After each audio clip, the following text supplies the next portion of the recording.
बढ़ेंगे आगे और देखिए, बिहार में 4 सीट पर हो रहे उपचुनाव को लेकर राजनीति चरम पर है। इसी बीच चुनाव प्रचार के दौरान नेताओं की जुबान भी बेलगाम नजर आ रही है।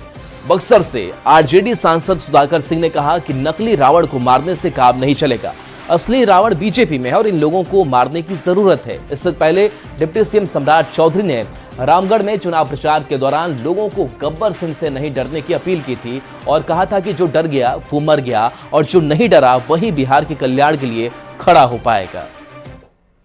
एक बात बहुत साफ है कि रावण के पुतला दहन के दिन दशहरा में इस वर्ष नीतीश कुमार ने धनुष और तीर क्यों फेंक दिया?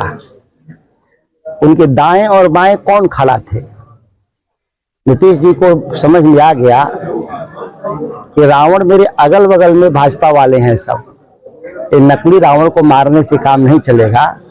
ये असली रावण जो भाजपा में है, इन लोग को मारने की जरूरत है। पिछला चुनाव तो आप डर गए थे, इसलिए मैं साफ साफ बोलता हूं। मैं राजनीति में बहुत साफ साफ बोलने के लिए जाने जाता हूं, लेकिन साथियों हम आग्रह करेंगे, निवेदन करेंगे, अब गब्बर सिंह से डरने की जरूरत आपको नहीं है।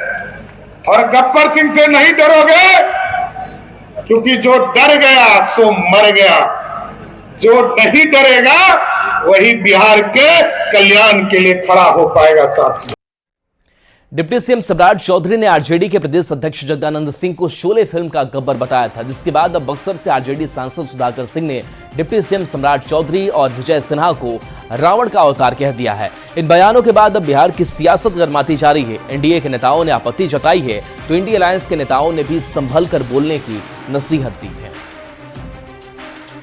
खास करके जदयू और भारतीय जनता पार्टी के वो मानने वाले लोग नहीं है। वो बिलो द बेल्ट हमेशा हिट करने का प्रयास करते हैं। तो ये समझना चाहिए सारे दलों को, न सिर्फ सत्ता पक्ष को बल्कि विपक्ष, इस बात को समझना चाहिए कि भाषाई बलात्कार नहीं होना चाहिए। इस तरह से भाषा पे नियंत्रण रखना चाहिए, ये बहुत आवश्यक। रामगढ़ में जगदाओं के परिवार के लोग ही लंबे अरसे से सांसद और विधायक हैं, लेकिन वहां के लिए लोग कुछ काम नहीं कर पाए। इसी संदर्भ में माननीय डिप्टी सीएम ने कहा कि शोले में भी एक रामगढ़ था, लोग वहां के गब्बर से डरते थे, आपको डरने की जरूरत नहीं है। अब समय आ गया है कि रामगढ़ का भी सही मायने में विकास हो। और सुधाकर जी, आप किस मुंह से कह रहे हैं? ये तो दोनों डिप्टी सीएम हमारे तो राम और लक्ष्मण की जोड़ी हैं, क्यों आप इतना भय खाते हैं इनसे? ये राम लक्ष्मण की जोड़ी हैं और आपकी लंका को ये जला के रहेंगे, तय मानिए।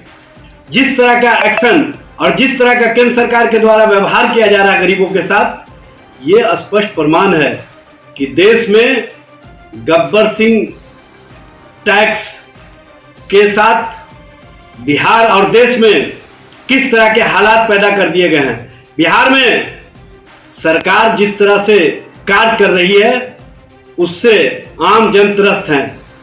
सुधाकर सिंह के पिताजी जगदानंद सिंह जी किसी जमाने में बगुला भगत की भूमिका में रहते हुए राजनीति किया करते थे। आज भी बगुला भगत पार्ट 2 के रूप में सुधाकर सिंह नए अवतार के रूप में हुए हैं।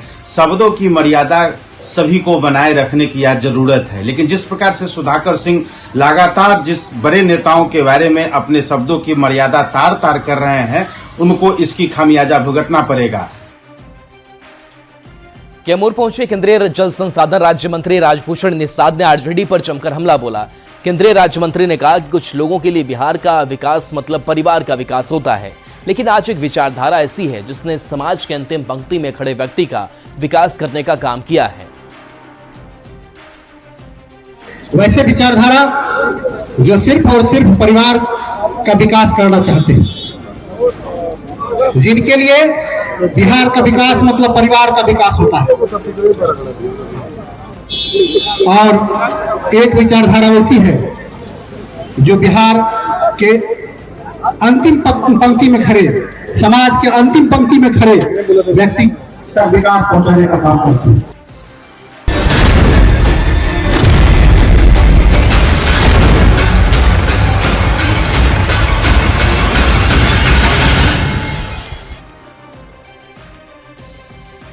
और बेटा से बड़ी खबर, जहां ऑटो और बालू लदे ट्रक में टक्कर हो गई। ऑटो ड्राइवर की मौके पर मौत हो गई है। गुस्साए ग्रामीणों ने आगजनी की है, सड़क जाम करके विरोध जताया है। मौके पर कई थाने की पुलिस पहुंची हुई है। ट्रक में फंसे ऑटो को निकालने की कोशिश जारी है तो ऑटो ड्राइवर की मौत की खबर बेहटा से सामने आ रही है। बड़ी खबर, जहां हादसा हुआ है, ऑटो और बालू लदे ट्रक में टक्कर हुई है। ग्रामीण गुस्साए हैं, आगजनी की है, सड़क जाम करके विरोध जताया गया है। ऑटो और बालू लदे ट्रक में टक्कर हो गई, ऑटो ड्राइवर की मौके पर मौत हो गई। गुस्साए ग्रामीणों ने आगजनी की है, सड़क जाम करके विरोध जताया है। वहीं मौके पर कई थानों की पुलिस पहुंची हुई है। ट्रक में फंसे ऑटो को निकालने की कोशिश चल रही है। मनी लॉन्ड्रिंग के मामले में ईडी ने शनिवार को पूर्व विधायक गुलाब यादव और आईएएस संजीव हंस को आमने सामने बिठाकर करीब 4 से 5 घंटे तक पूछताछ की। सूत्रों की माने तो दोनों से करीब 30 से 35 सवाल एक साथ किए गए। इसके अलावा दोनों को अलग अलग भी बिठाकर पूछताछ की गई। इसमें 20 से 22 सवाल दोनों से पूछे गए। ईडी के सवालों में दोनों कई बार उलझते नजर आए। पटना के रीजनल ऑफिस में रिमांड में लिए गए इन दोनों आरोपियों से चल रही पूछताछ के बारे में और अधिक जानकारी दे रहे हैं संवाददाता संजय कुमार।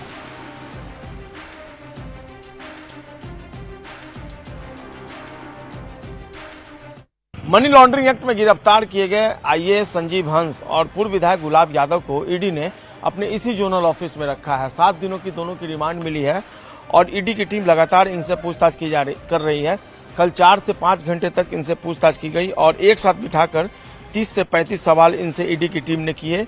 और इनसे जो सवाल किए गए उसमें इन दोनों की दोस्ती को लेकर सवाल थे, इनके बिजनेस पार्टनरशिप को लेकर सवाल थे और इनसे ये भी पूछा गया कि ये अलग अलग फील्ड में है, एक ऑफिसर हैं, दूसरे पॉलिटिशियन हैं, तो एक साथ कैसे जुड़ गए, दोनों ने अंकुश संपत्ति कैसे अर्जित कर ली और इतने पैसे उनके पास कहाँ से आए। जो महिला वकील हैं उनको तकरीबन 3.25 करोड़ जो रुपये दिए गए हैं वो कहाँ से दिए गए। संजीव हंस और गुलाब यादव से अलग अलग भी सवाल किए गए और 20 से 22 सवाल इनसे अलग अलग पूछे गए। और गुलाब यादव से ये भी पूछा गया कि गुलाब यादव ने एक जो ठेकेदार है उससे 4 साल पहले 98 लाख रुपया लिया था, तो किसके कहने पर उन्होंने, यह जल संसाधन विभाग कटिहार का मामला है, जो रुपये लिए थे कहाँ से लिए थे, किसके कहने पर लिए थे। गुलाब यादव से यह भी पूछा गया कि 2015 के विधानसभा चुनाव और 2024 के लोकसभा चुनाव में जो शपथ पत्र उन्होंने दिया था उसमें नई दिल्ली के फ्लैट की जानकारी उन्होंने क्यों नहीं दी, इस बात को क्यों छिपाया, क्या संजीव हंस ने उन्हें ऐसा करने से रोका था। गुलाब यादव से यह भी पूछा गया कि उनके जो बेटे हैं रोशन यादव और एक इंफ्रास्ट्रक्चर और एनर्जी प्राइवेट लिमिटेड जो है उनके बीच करीब 55 लाख का लेन देन हुआ था, इसका मकसद क्या था।